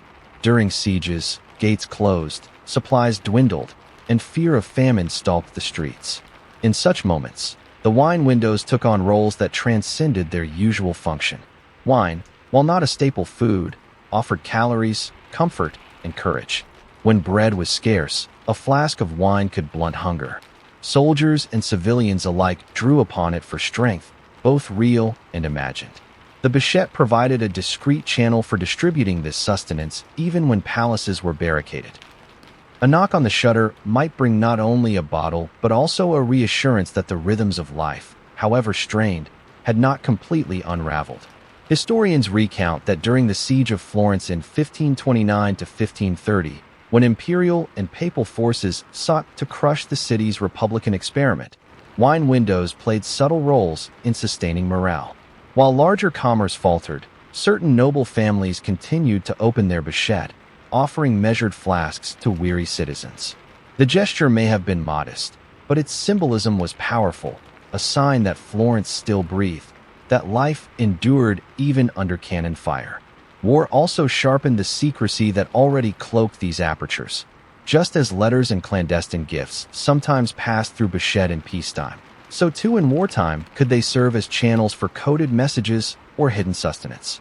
A flask of wine might conceal a slip of paper. A coin might be marked with a signal. In a city where espionage and betrayal were constant companions, the anonymity of the Bicetta became a tool for both loyalty and treachery. Not all stories were noble. In desperate times, exploitation crept into the practice. Some families, hoarding their reserves, raised prices sharply, forcing citizens to pay dearly for each flask. Anger simmered, and tales spread of windows slammed shut in the faces of the needy. These darker episodes remind us that even lifelines can become choke points, that survival for some often came at the expense of others. Yet, just as often, the Bacchetta revealed Florence's capacity for solidarity. There are accounts, though difficult to verify, of families offering free wine to the poor during outbreaks, treating it as charity, an act of mercy disguised as commerce. Others distributed watered wine so that more mouths could be sustained with fewer barrels. In these acts, the Bacchette became symbols not only of survival, but of shared humanity, narrow stone bridges between privilege and need. The plague and war left marks upon the architecture itself. Some Bacchette were sealed during outbreaks and never reopened, the families who owned them extinguished by mortality. Others bore scars from cannon fire or looting, physical reminders of Florence's turmoil. Yet many endured, quietly surviving through centuries, as if the very stones had learned resilience from the crises they had weathered. To stand before one today, in a quiet Florentine street, is to sense this history. The arched frame, no larger than a handspan, once carried the weight of survival. Through it passed not only wine, but also fear, hope, hunger, and determination. Its smallness belies its significance. In plague and war, the Bacchetta was not a curiosity but a necessity, a testament to the adaptability of human societies under strain. In the story of Florence's wine windows during plague and war, we glimpse the larger human truth, that survival often depends on the humblest apertures, the narrowest bridges, the quietest gestures. A shutter opened, a flask passed, a coin exchanged. All these became acts of endurance, sustaining a city through its darkest hours. And so the Bacchetta del Vino, quaint to modern eyes, were in their time lifelines. They remind us that history is not only forged in battles and decrees, but also in apertures of stone, where unseen hands met across thresholds, keeping alive the fragile continuity of life. Every cultural artifact, no matter how beloved or ingenious, carries within it the seeds of its eventual decline. The wine windows of Florence, those curious Bacchette carved into the walls of Renaissance palaces, had thrived for centuries as conduits of commerce, sociability, secrecy, and survival. They endured plagues, wars, and shifting tastes, becoming part of the city's identity. Yet by the dawn of the 19th century, their shutters began to close more often than they opened, their small hinges rusting with disuse. The decline of the wine windows was not sudden, nor caused by a single event. Rather, it was the slow erosion of context, a convergence of economic, social, and cultural changes that gradually rendered them obsolete. At the heart of their disappearance lay the transformation of commerce itself. The Renaissance economy that had birthed the wine windows was one in which noble families still controlled the flow of goods directly. They cultivated vineyards in the Tuscan countryside and sold wine by flask or jug to Florentines from their urban residences. But as the centuries advanced, the economy shifted. The rise of professional merchants, specialized taverns, and more centralized markets began to displace the role of noble households as direct vendors.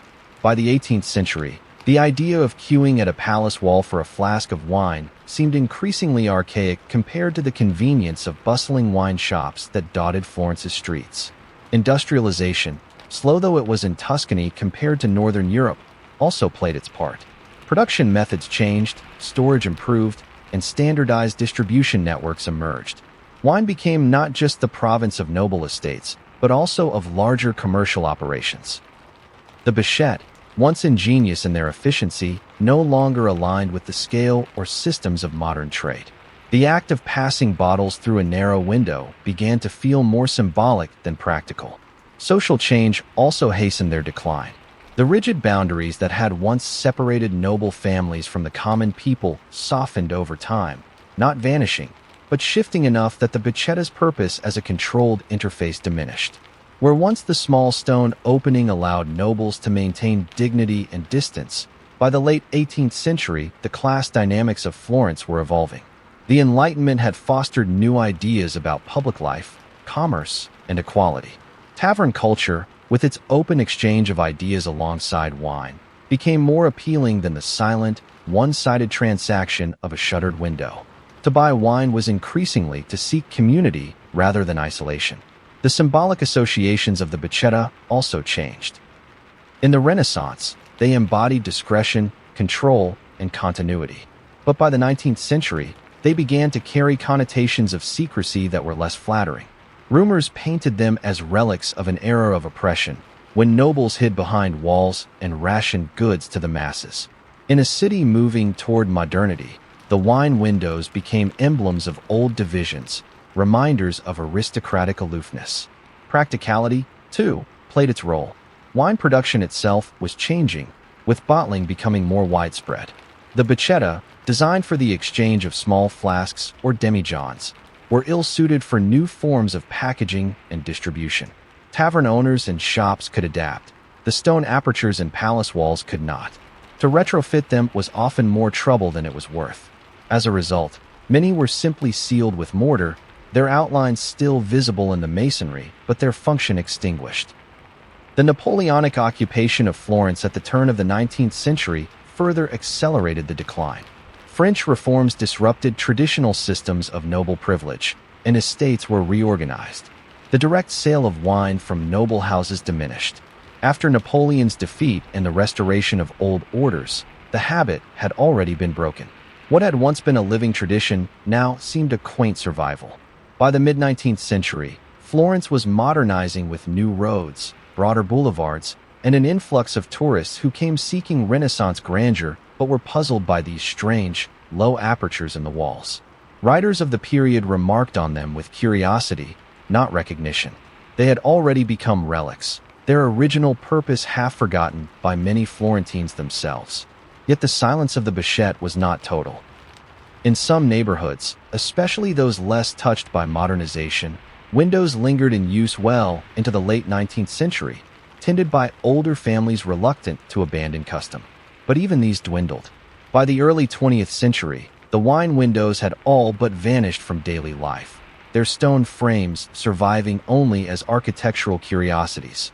Ironically, it was in times of modern crisis that their utility briefly resurfaced. During the Spanish flu pandemic of 1918, a handful of Florentines recalled the precedent of plague years past and reopened their bocchette to minimize contact. Later, during World War II, when Florence endured occupation and bombardment, some of the surviving windows were once again put to use for discreet exchanges, not always of wine, but of food, messages, even contraband. These flickers of revival, however, were temporary, mere echoes of a tradition already consigned to history.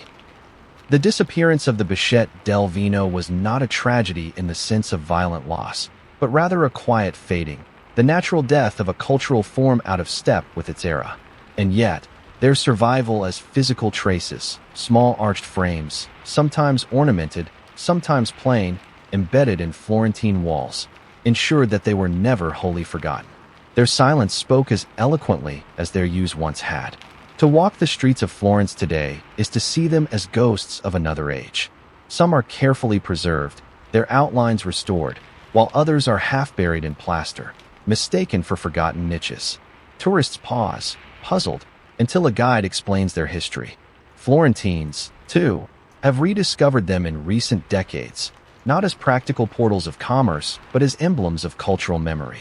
The city, ever conscious of its Renaissance legacy, has embraced them as part of its architectural charm.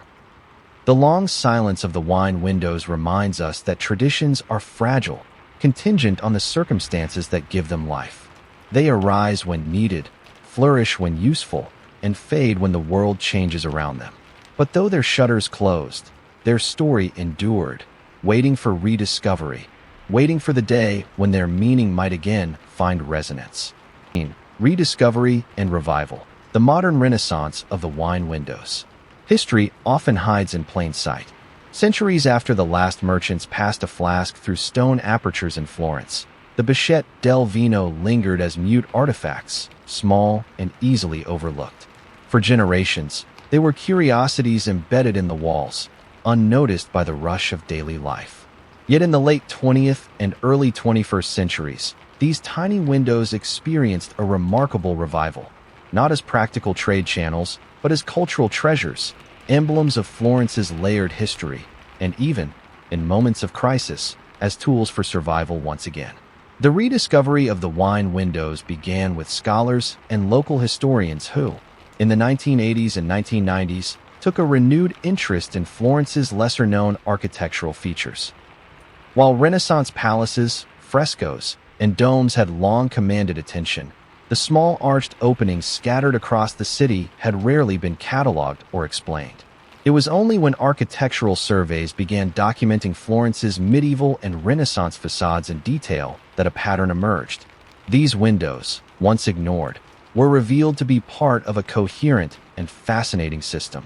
From this research grew the Associazione Bichette del Vino, a civic organization dedicated to studying, preserving, and celebrating the wine windows.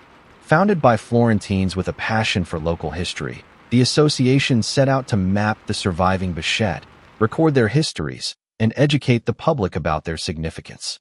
Their efforts brought visibility to the little portals, transforming them from anonymous masonry features into symbols of civic identity. Walking tours began to include them. Guidebooks devoted paragraphs to them. For the first time in centuries, the Bichette returned to the Florentine imagination. Tourism played its role in this revival. Visitors to Florence, increasingly seeking experiences beyond the major landmarks, were enchanted by the story of the wine windows. They represented the quirky, human scale of history, a reminder that life in Renaissance Florence was not only about cathedrals and Medici intrigues, but also about everyday commerce and survival. Tourists delighted in spotting them, photographing them, and imagining the hands that once passed wine through them. Restaurants and enotecas began to advertise the presence of Bichette on their premises as attractions, integrating them into Florence's cultural branding. But the revival was not merely aesthetic. In 2020, during the global COVID-19 pandemic, the wine windows found themselves unexpectedly relevant again. As Italy locked down and social distancing became essential, Florentines remembered these small apertures designed for safe, contactless exchange. Several restaurants and wine bars reopened their long-dormant Bichette, serving glasses of Chianti, espresso, and gelato through them. The sight of modern hands extending through centuries-old stone to deliver drinks became a global symbol of resilience. International newspapers carried photographs of Florence's Bichette in use again, marveling at the continuity between Renaissance plague practices and modern pandemic responses. The wine windows, long silent, had spoken once more. This revival captured something profound. It reminded Florentines that history is not merely a backdrop, but a living resource. The Bichette, once thought obsolete, had proven adaptable across centuries of crisis, from the Black Death to Spanish flu to COVID-19. They embodied continuity, showing that the challenges of today echo those of the past, and that the wisdom of ancestors still has relevance. In a world craving connection, the Bichette offered both distance and intimacy, safety and hospitality. Beyond their practical revival, the Bichette became powerful symbols of cultural memory. For Florentines, they represented resilience, ingenuity, and the city's unique ability to weave beauty even into necessity. For visitors, they became icons of authenticity, proof that Florence's history is not locked in museums, but inscribed in the very stones of its streets. Artists painted them, writers invoked them as metaphors. Entrepreneurs designed wine tours that traced their locations across the city. Yet perhaps the most moving aspect of the modern revival is the way the Bichette have fostered community. Residents who once hurried past them now stop to look, to tell stories, to remember. Associations have organized events where wine is ceremonially served through the windows, not for commerce, but for celebration. In these moments, the Bichette are not relics of class division or plague survival, but bridges across time, uniting Renaissance Florentines with their modern descendants. The survival of over 150 documented Bichette across Florence and Tuscany stands as a testament to the durability of stone and the persistence of cultural memory. Each window tells a slightly different story, some ornately framed with decorative stonework, others simple and utilitarian. Some are sealed, others open. Some belong to palaces of great renown, others to humbler residences. Together, they form a mosaic of history that is both intimate and collective. The modern era has also seen efforts to protect the Bichette legally. Restoration projects have stabilized crumbling stone, and city ordinances now recognize them as part of Florence's cultural heritage. What was once neglected is now cherished. The association has published maps, guidebooks, and even children's stories about the wine windows, ensuring that new generations grow up aware of their significance. There is, of course, a measure of nostalgia in this revival.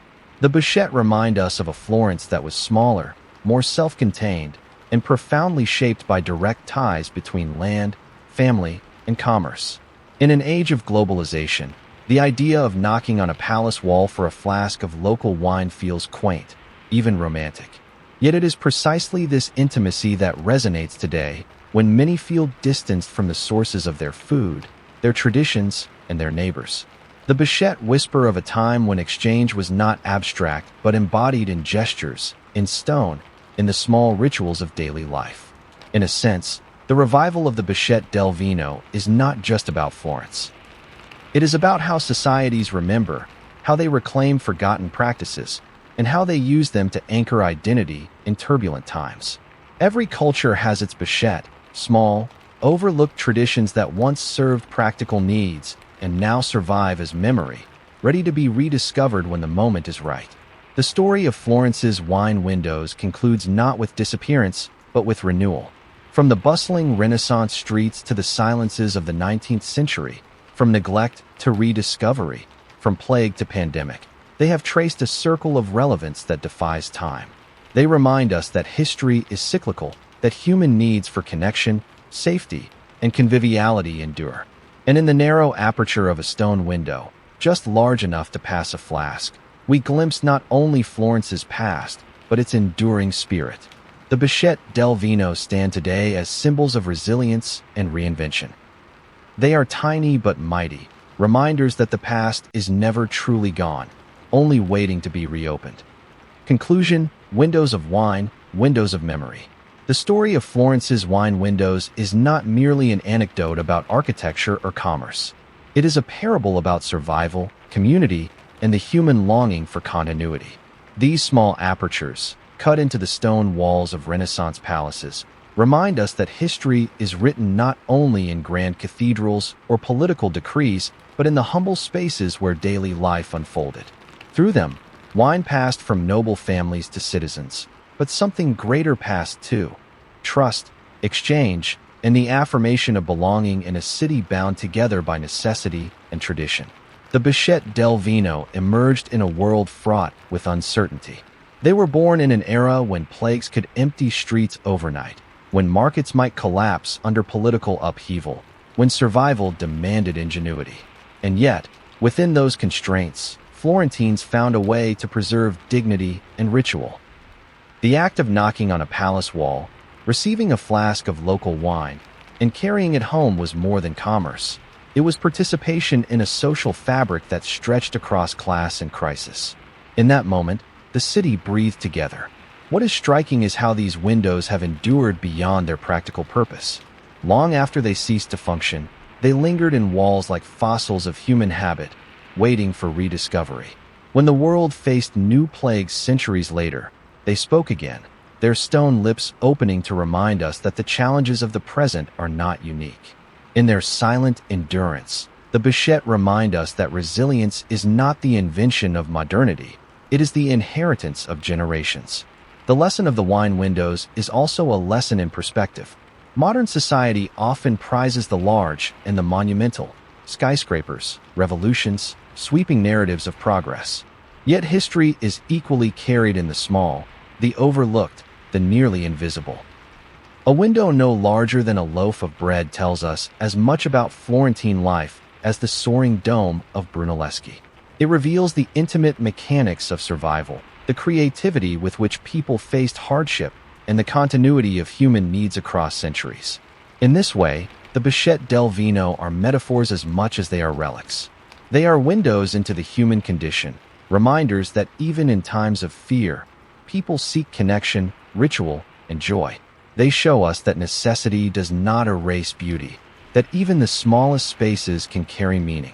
And they remind us that history is not something distant and inert, but something that can reawaken unexpectedly in our own lifetimes.